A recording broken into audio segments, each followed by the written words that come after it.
done a lot of teaching, particularly foundation, when kids are coming from school. And, you know, it's really, really, really disappointing how uninvolved, unimaginative, how little contact they've got with art history. Even if they're sort of quite passionate about painting, how ignorant they are of what's going on. They've got their arse hanging out the jeans, lots of energy to get that hair gel whacked up in a wacky little fucking Hoxton thing, arse hanging out with their iPod, whatever. You know, it's a pretty unengaged kind of level of student you meet now, and for people that are sort of, you know, hard-working practitioners like I like to think of myself as, it's completely and utterly demoralising. But the one person they look up to, they're inspired to be, that is a lot to them is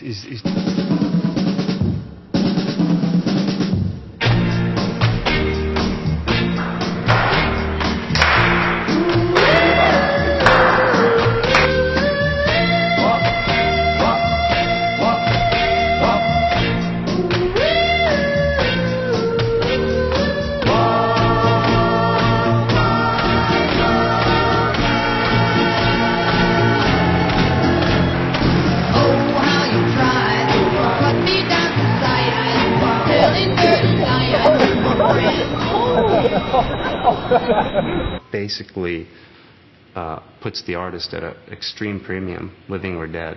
And I think that he puts that artist ahead of business, and he puts the artist ahead of the people that conduct the business. He doesn't necessarily have an adversarial relationship or opinion of the system, so to speak, but the artists are first.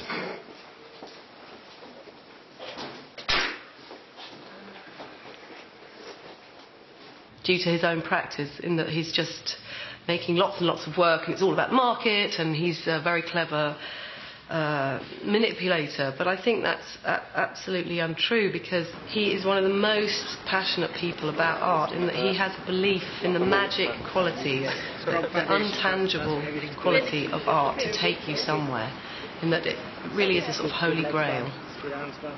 Oh, Jesus Christ, your knees are pointy as hell. Yeah, I weigh about 12 stone as well, so sorry. Yeah, I weigh about 12 stone as well, so sorry.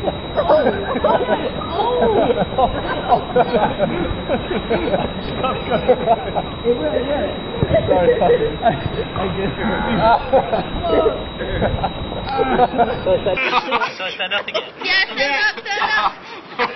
Yeah, everyone look up and smile. Everybody smile, yeah. Are you up there?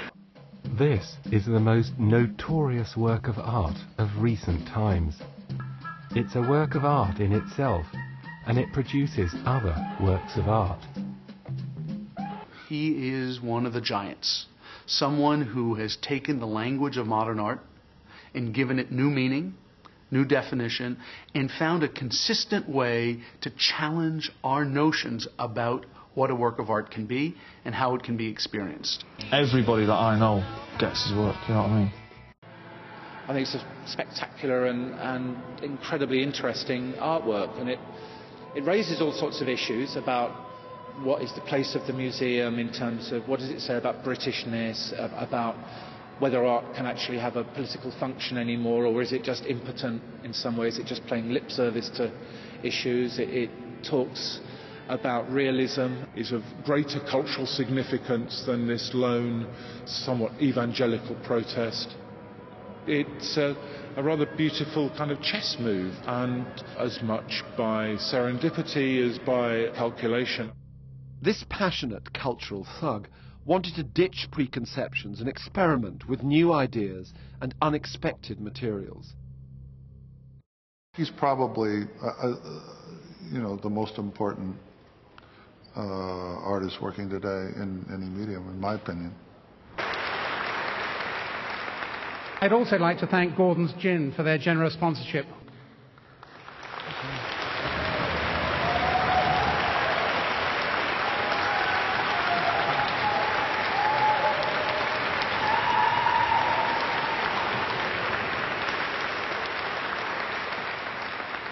Our thanks go also to Channel 4 Television.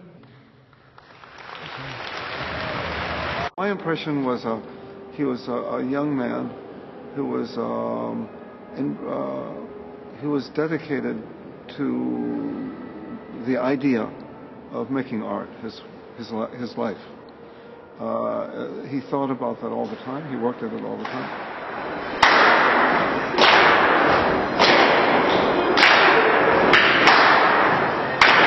He said